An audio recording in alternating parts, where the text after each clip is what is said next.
Hey guys, it's Dolly Pop. Today I am going to introduce you guys to another hobby of mine that is not drawing, and that hobby is bullet journaling. Oh yeah. Super interesting, super hardcore, super awesome. Since it's the first of the month, happy October, happy almost Halloween. We are all decorated here. I got my string lights going on. Our household is very excited for Halloween because it's the best holiday. Anyway, so it's the first of the month, which means that my bullet journal has not been cluttered with like half-done to-do lists and lofty goals that I'll never accomplish. So I figured that now would be a great time to give you guys a monthly spread.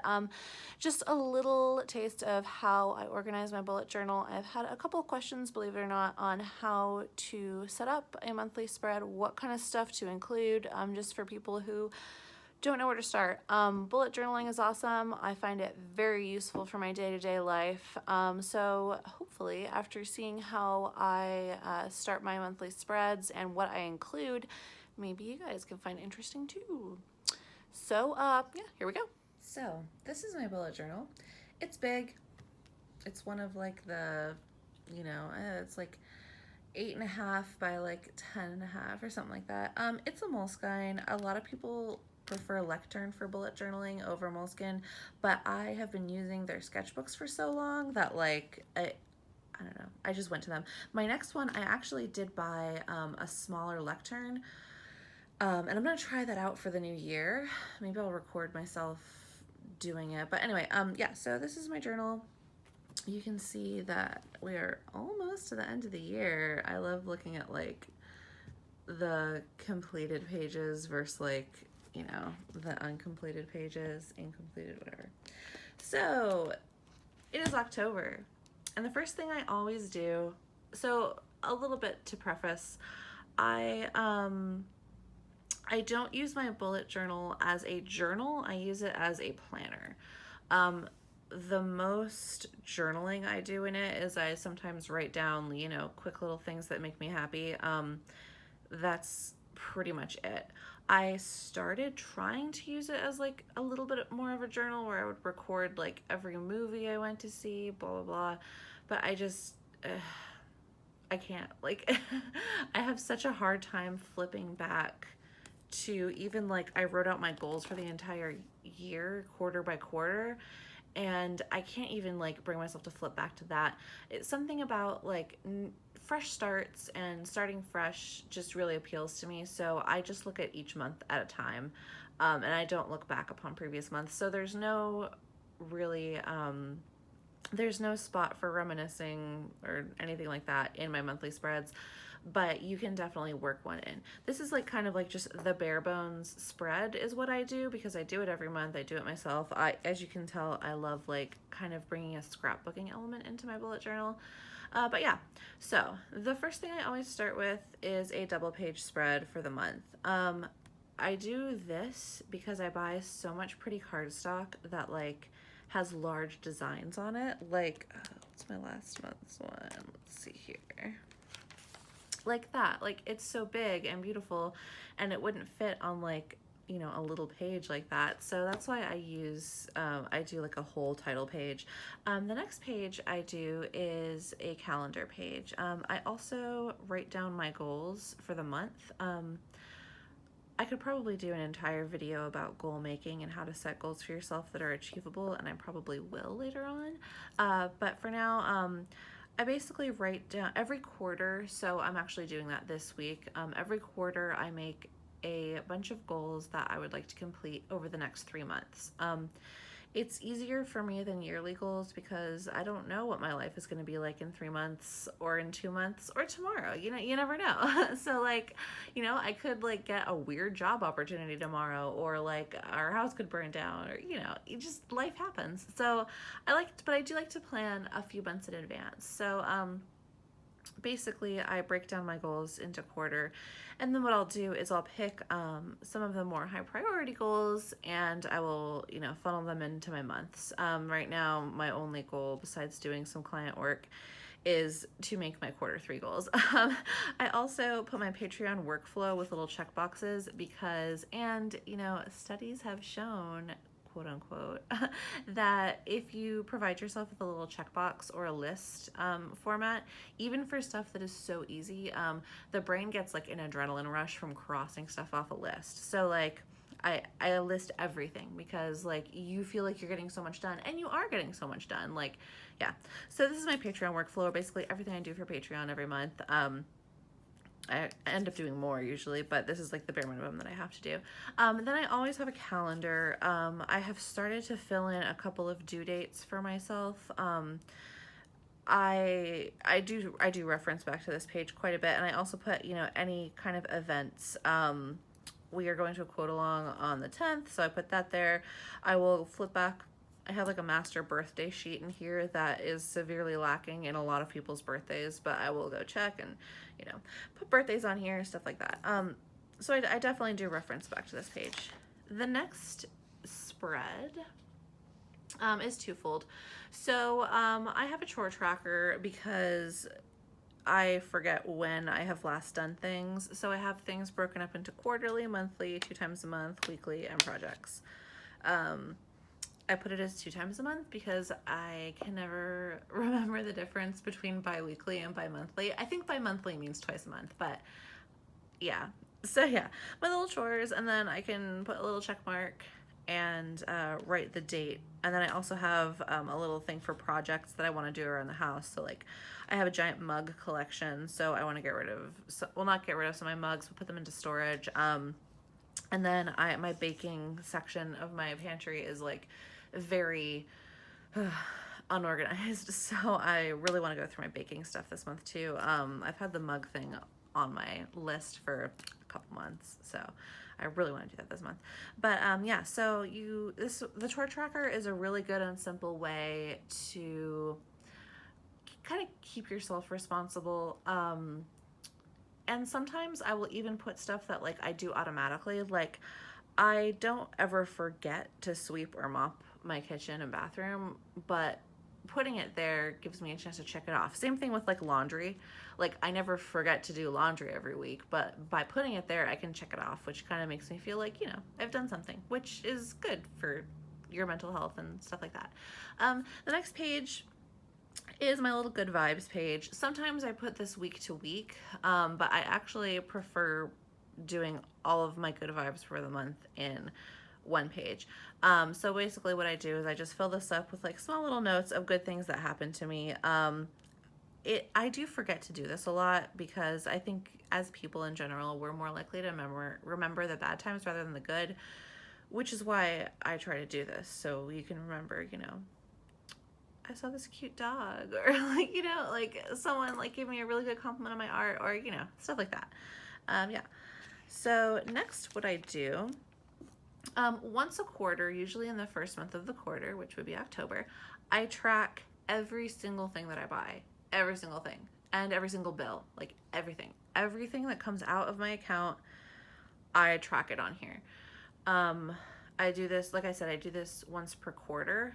So in October, in January, in April, yeah, and in August?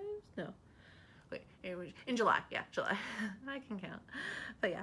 So, yeah, and what we do is my husband and I, we go over this, we put it into a huge Excel chart because he's really good at using Excel, and then we can see our household spending.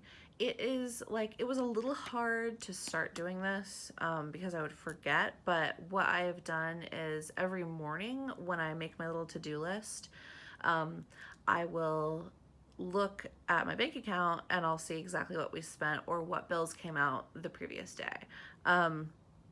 Yeah, so if you're ever wondering like where your money's going, my advice would be don't start budgeting right away. Like cut back the stuff you obviously know you have to cut back. Like if you're going out and spending like $100 a night on dinner, like, you know, obviously. But if you're kind of like, where does the money go? I highly recommend doing one of these just for 1 month. Write down every single time you make a purchase, and it'll make you like a lot more cognizant of what you're spending your money on. Ours is absolutely energy drinks. We did not realize like how much we spent on energy drinks until we did this, and it's like, holy crap, like And even though we really only get them on the weekend, it's like, oh yeah, it's a lot. But yeah, this is also good practice if you're going to start a business or start an art business. I know a lot of my followers are artists themselves. Writing down what you spend on postage, on art supplies, on stuff like that will absolutely save you come tax time. I do that on the computer though, because then I can back it up and stuff like that. But yeah, writing down your expenses, super useful. I do this once a quarter. On alt months, what I sometimes will do is I'll do just a consumable one. So I'll just write down how much we spend on groceries, drinks and snacks, and eating out. But yeah, this month I'm doing everything. So actually, probably after I record this video, I'll go in my bank account and see what came out today, the 1st. So now we get to a weekly spread. So if I'm on vacation or something, I'll usually collapse 2 weeks into one spread. But this is kind of like my typical spread. So as you can see, I'm super into like almost making my bullet journal look like a scrapbook. I don't do a lot of hand drawing in it, believe it or not. You'd think I would. Like when I mention my bullet journal, a lot of people are like, oh my gosh, like I bet you do beautiful like hand drawings in there. And it's like, no, I use like a ruler and some stickers. Like, but it's really fun. And I have a huge cardstock collection. And I'm very addicted to buying cardstock and washi tape and stickers. So this kind of gives me a little, I don't know, an excuse to buy more, I guess. But yeah, so here's how I set it up. I always have my week.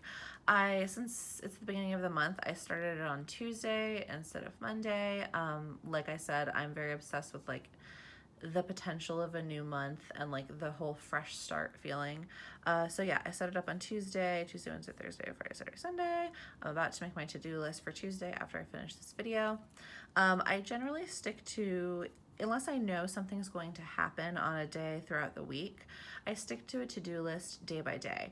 When I am working more hours like at a job, I sometimes plan out better, but if I'm just doing freelance work, I plan day to day because I don't know how much I can get done in a day. It just depends what kind of work it is and what comes up.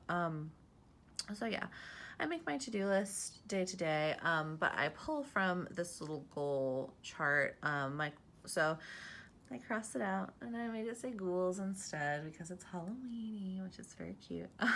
But yeah, so I write down, I take my goals from my month. Yeah, you saw it. Yeah, my month, and I decide what I want to focus on that week. So this week I am going to do a sketch for Patreon. I'm going to do all of these recolors for clients. I'm going to decide what I want to do for my Patreon tutorial. I'm going to do this Bujo tour. I'm going to make my Q3 goals. Yeah, so that's basically, and then I'm going to also add some Inktober work to that, of course. But this, everything I want to get done this week. I usually do more than what I set out to do, but this is kind of like the bare minimum of stuff I can cross off the list and it'll make me feel nice. I also usually do notes in upcoming, that way, so I probably will write after I film this that I have that quote along coming up on the 10th, so that when I make my next week's spread, I will see like, oh, I gotta transcribe that over there. If there's anything like to do that doesn't really have a day that I need to do it, like if I'm going to like, you know, order something on Amazon or like, you know, call maintenance, I'll put it over here as just kind of a note to myself so I don't have to like put it as a to-do point. Yeah, super useful. And sometimes you just need to like write crap down. So my next thing is a mood tracker. I stopped doing this for a while, but then I started doing it again, and it really gives you kind of an insight into what you're feeling that day, because I basically do it every couple hours. I'll just kind of check in with myself and see how I'm feeling, and I'll just take a color and just mark it down. I don't try to analyze it. I don't try to, you know, be like, well, I'm always sad like at 2 p.m., which is not true. I'm usually happy in the afternoon. But yeah, I just kind of mark down my mood. And then what you can do is kind of go back and you can see like Well, clearly I've been anxious like 4 nights in a row because I've marked anxious right before I go to bed. Like, what's going on there? It kind of just helps you be aware of how you're feeling and what's going on. The last thing is my habits. I used to do a habit tracker in like per month, but it was just really hard for me to flip back and remember to track. So yeah, I track a couple things: exercising, logging my sugar, watering my plants, self-care, taking vitamins, going outside, doing yoga. You can track anything you want to. I know some people who track like do the dishes, some people who track feed the dog, like even stuff that you know you'll do. Like I know that I'm probably going to take my vitamins every day because it's so ingrained in me that right after I eat, I take them. But it's like I said, an easy win where you can mark that off. And sometimes maybe you don't remember to take them. So I usually check this tracker like right before I go to bed to see if there's anything that I forgot to do that I can just do real quick. Yeah, but so there's my weekly spread. And that's pretty much how I set up my month. So next week I'll do something similar to this using a bunch of different cardstock and different tape because I'm addicted. But yeah, like I said, I use my bullet journal as a planner, like strictly a planner, with like a little bit of mindfulness kind of, God, I hate that word, but it's true, like a little bit of mindfulness kind of scattered in. So yeah, I would love to hear any comments about what your favorite part about bullet journaling is, or if this helped you at all kind of figure out what you want to do in your monthly spread. Let me know. And I may one of these times record myself doing like a week or something. It's I don't know how interesting it would be to watch because it's literally me like measuring and cutting cardstock and just gluing it. But it might be therapeutic for some people to watch. So yeah. All right. So hopefully this helped you guys, and have a very awesome and well planned out and lovely October, and I will see you guys soon.